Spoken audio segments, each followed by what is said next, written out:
and welcome to We in Belgium. We is just along the River Meuse from Liège, and so I thought I'd stay here rather than in Liège itself. It really is a very pretty place by the river with both a citadel and also a beautiful church. But, as always, I've got a train to catch, so let's get up to the station. Well, I love this 1970s station building, and that SNCB lettering over the door really is very special. And whilst the 1970s building and concourse has been retained, the platforms were completely rebuilt in 2021. And the Brasserie de la Gare is very popular with workers on this Sunday morning. I suspect it may be one of the few places hereabouts that's open at this time. And here's an AM80 multiple unit from the 1980s, running a local westbound service, but we will need to go eastbound today. So whilst I cross over to the correct platform, it's probably a good idea to take you through today's somewhat convoluted route of 4 different trains. Well, first up is a short hop to Liège Guillemins, where I'm going to deliberately stop for breakfast and spend a good hour at this amazing station. And then we'll leave Belgium, crossing into the Netherlands at Eisden, before another change at Maastricht's wonderful old station. Then the longest leg will track north through Sittard, Roermond, Weert, Eindhoven and into the strangely named Den Bosch. And after changing at yet another beautiful station, we'll finally track northeasterly through Nijmegen and into Arnhem. The total distance travelled will be 222 kilometres and riding time will be 3 hours and 11 minutes. Although, with all the station layovers, the actual elapsed time will be a good deal more than that.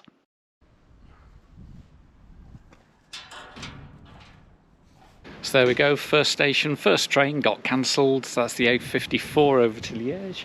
Going that way has just been cancelled, so we're now waiting here for the 0912.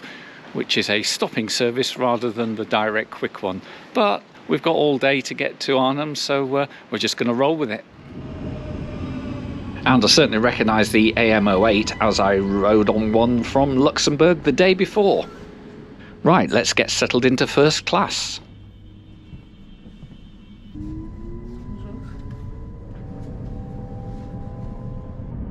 The River Meuse along here is very industrialised, but nevertheless, the morning sun makes it a pleasant enough ride. The intermediate stations along here certainly reflect the changing use of the railways, as most of the main buildings have now been shuttered.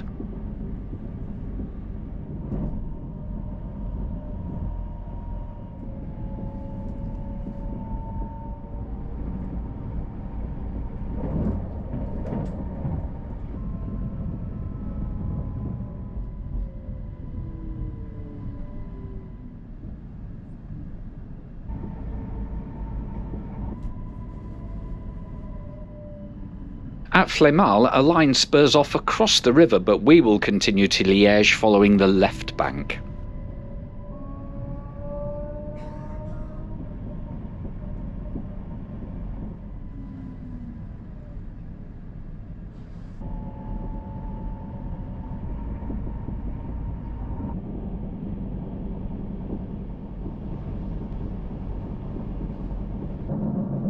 The approach to Liège Guillemins is characterised by the extensive work being undertaken to extend the city's tram network.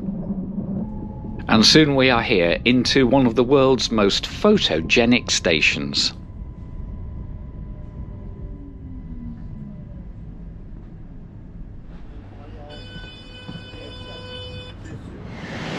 So here we are, we're now at Liège Guillemins, and it's fantastic, isn't it? So we'll definitely have a bit of a pause here, and we'll have a little look around the station. Oh, and I'll get a second breakfast, and then we're moving on to Maastricht. This station was inaugurated in 2009 to accommodate the increased length of modern high-speed trains, and is the work of Spanish architect Santiago Calatrava, and it's said to have cost €312 million. The coloured vinyl panels are an installation by French artist Daniel Buren and were added in October 2022. Now, they were due to be removed after 1 year, but the show is now extended until June 2024. And I'm so pleased that the colours were still here for us to enjoy. And so it is the trains that get pride of place under that formidable arch, and we will enter by the subterranean passenger concourse. But actually down here is as amazing as up there. These flowing shapes are so pleasing. But let's go above, because everything is just drawing us upwards.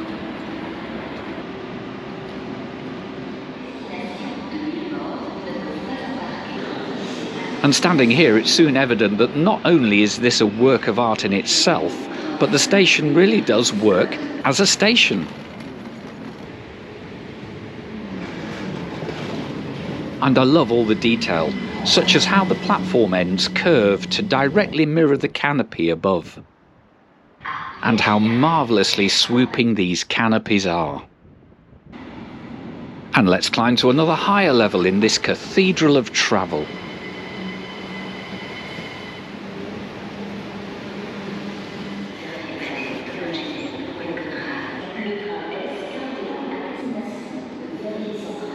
The way the cityscape is framed by the arch is mesmerising, and I'm sure the wind can come in a little here, but I for one will accept that compromise for this view.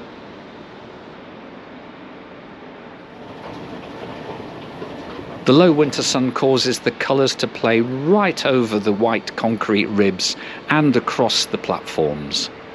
And I do chuckle to myself as these lifts remind me a little of the Bill and Ted movies.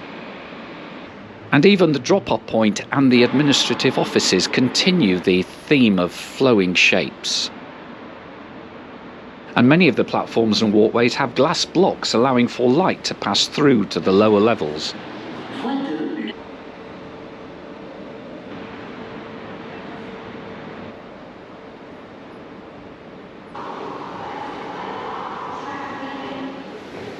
Right, I've had my second breakfast and the train for Maastricht is now due, so let's ride the Bill and Ted lift up to the platform.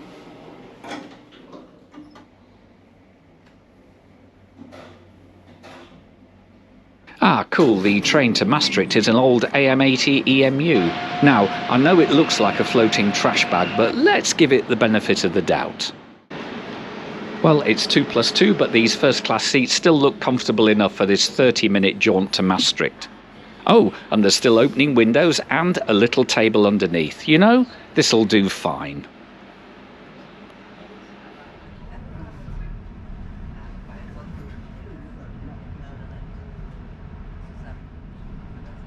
Well, the acceleration is not sparkling, but this little train seems smooth and quiet enough. And we will follow the Meuse up to Maastricht, but this time it will be on the right bank, so the first thing we have to do is cross the river.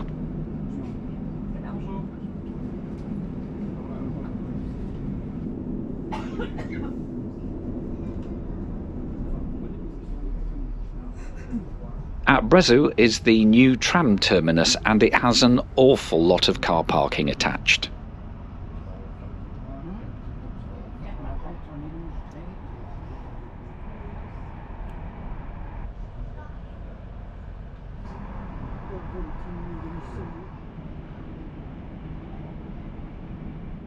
And just beyond Vise, the train passes into the Netherlands, and we will do a quick seat tour. The seat is comfortable and travellers get a mini bin, and we do get a European style power supply which actually says up to 16 amps, so you'd have no problem plugging in your hairdryer.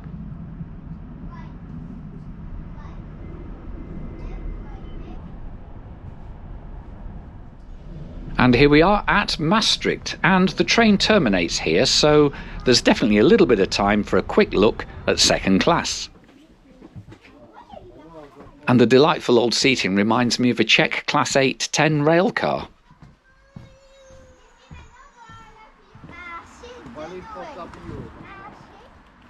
Well, platform level here isn't too exciting, but that station building on the left certainly has promise.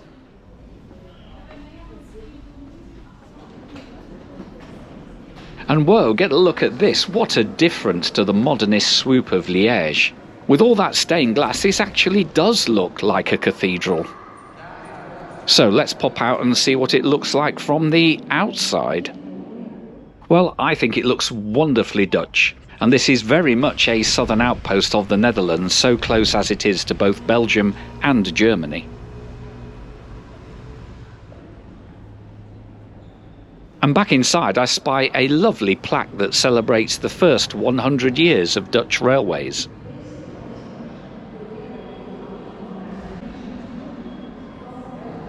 And as our train will be leaving from platform 2, we have to walk through the old customs archways, and I'll tip my hat to the past and make sure I walk through the correct channel.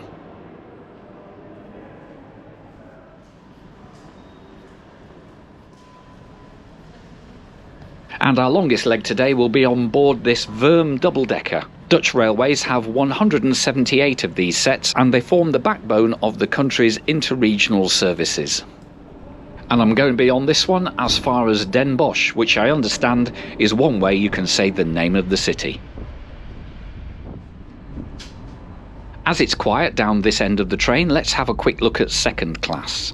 And the 2x2 seems spacious, and there's lots of legroom even though it is second class.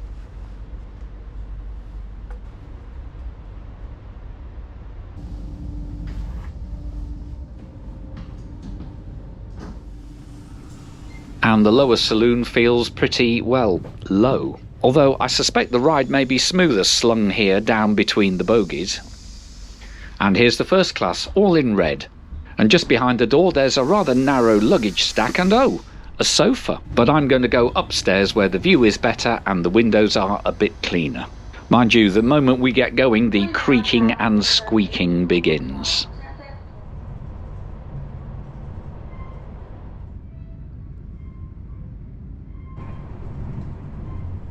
Anyway, the legroom is great, and there's a footrest for shorties and the seemingly obligatory minibin.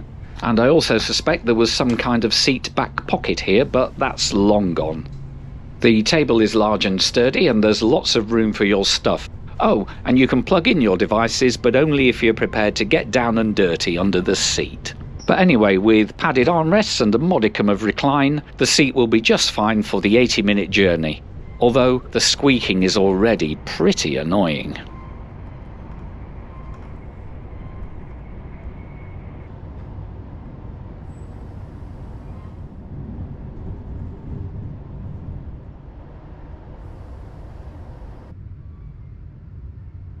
Sittard comes and goes, and just north of the town is where the line and the road squeeze through the narrow gap between Belgium and Germany. This strip of the Netherlands is less than 5 kilometres wide in some places.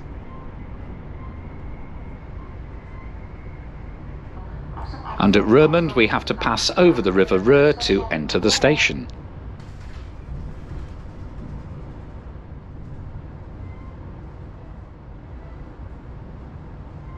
The Arriva trains round here do look pretty good with the Limburg lions on the side.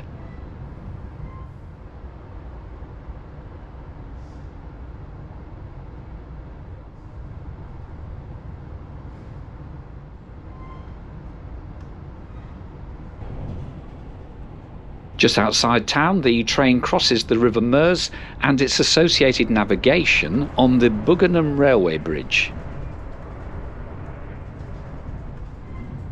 One thing we will see in this flat country is a lot of level crossings. Oh, and it might be a tired old trope, but you're never far from a canal and some windmills.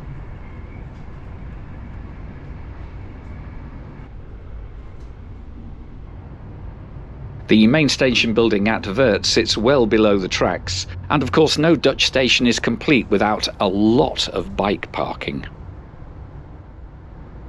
Beyond Weert, the line crosses the Zuid-Willemsvaart, and then the line swings immediately northwards to avoid us crossing back into Belgium. Next stop, Eindhoven.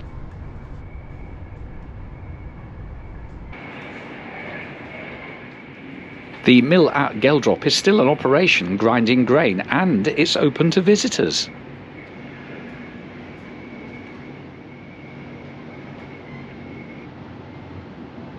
Eindhoven is, as you'd expect, a very busy station, serving as it does this major city.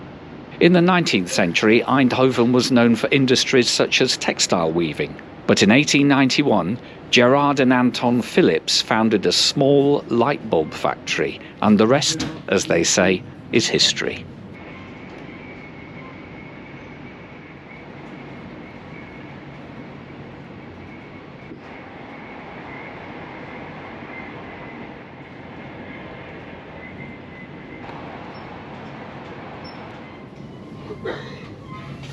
Right, let's not hang around, we're here at Den Bosch.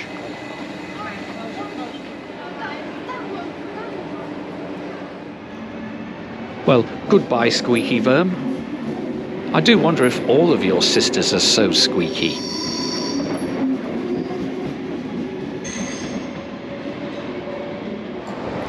And another leg done, so I've got about 30 minutes here and had no expectation of what this station's like. Look at all this lovely green ironwork. So we'll have a closer look at the station. Maybe I'll pick up a sandwich, and then it's the 1354 to Arnhem. I wonder how much of these platform canopies date back to the first rebuild of 1896. The main station building from that period burnt down in 1944. The aerial walkway and the station approach definitely dates from the most recent rebuild in 1998. Regardless of that, I think this is a lovely meeting of the old and the new. I really like this station. It somehow has a friendly feel to it. Right, our final train is the 1354 for Zwolle. So I reckon I'm going to go and sit on the platform and eat my late lunch and wait for it. And here's our train, which actually snuck in whilst I was messing about with my sandwich. And it's a pair of Koplopers. I had hoped I'd get a ride on one of these whilst I'm in the Netherlands. So let's hop on board this venerable old beast. Well, the seats look very similar to the ones on the VIRM, so they should be comfortable enough. Yep, there's a bin and a footrest and loads of legroom. And, unlike the VIRM, there's still a seat back pocket. There's a lovely big tray table, and as there's no wiring at seat level, it looks like they've put the power sockets up with the reading lights. Well, it might feel a little old-fashioned, but this is certainly quite serviceable. And we're off on the last leg, which is scheduled to take just 43 minutes. And whilst we're going along, you might be wondering why they're called Koplopers. Well, the reason is down to that bulbous nose. The original design, now never used, was for the doors to open at the nose and for passengers and crew to be able to walk between the sets. And Koploper is kind of Dutch for head walker, coming from the idea that you can walk through the heads of the trains. Either way, with the roof-mounted cab, there's not many trains that look like this snub-nosed Koploper. Look out at us, because it certainly looks like there's only a level crossing for passengers to access the platform. Well, this Koploper is definitely an upgrade. It's smoother, it's quieter, and of course has less annoying rattles and squeaks than that last train. And after so many miles, we still get to cross the River Meuse.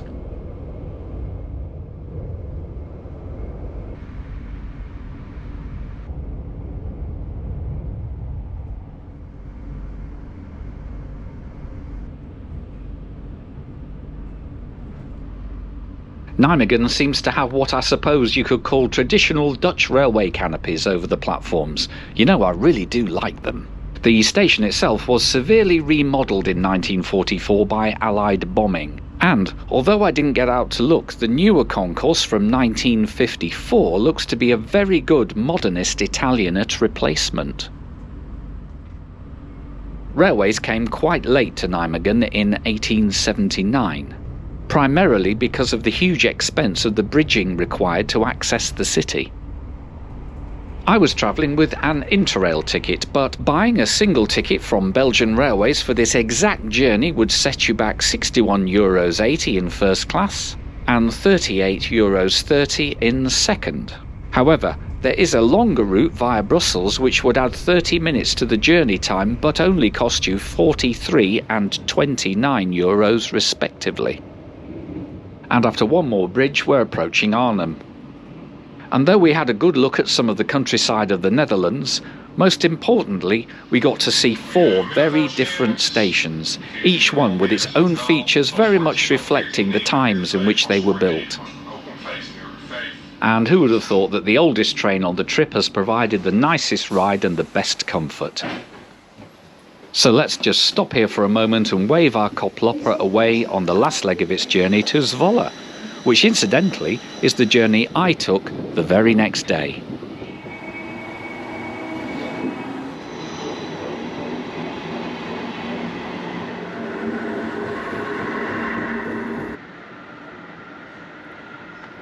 Well, I hope you enjoyed this little run on 4 trains out of Belgium and then into the Netherlands. I thought we had some good rides, and certainly there were some very interesting stations on the way. Not least Arnhem Central, but I won't be showing you much of that today, as that's for another video. Anyway, if you've enjoyed this video, then do consider liking it and subscribing, as I release similar videos every Friday with odd bonuses on a Monday as well. But in the meantime, from here at Arnhem Central, I'd just like to bid you a very good afternoon and thank you very much for watching.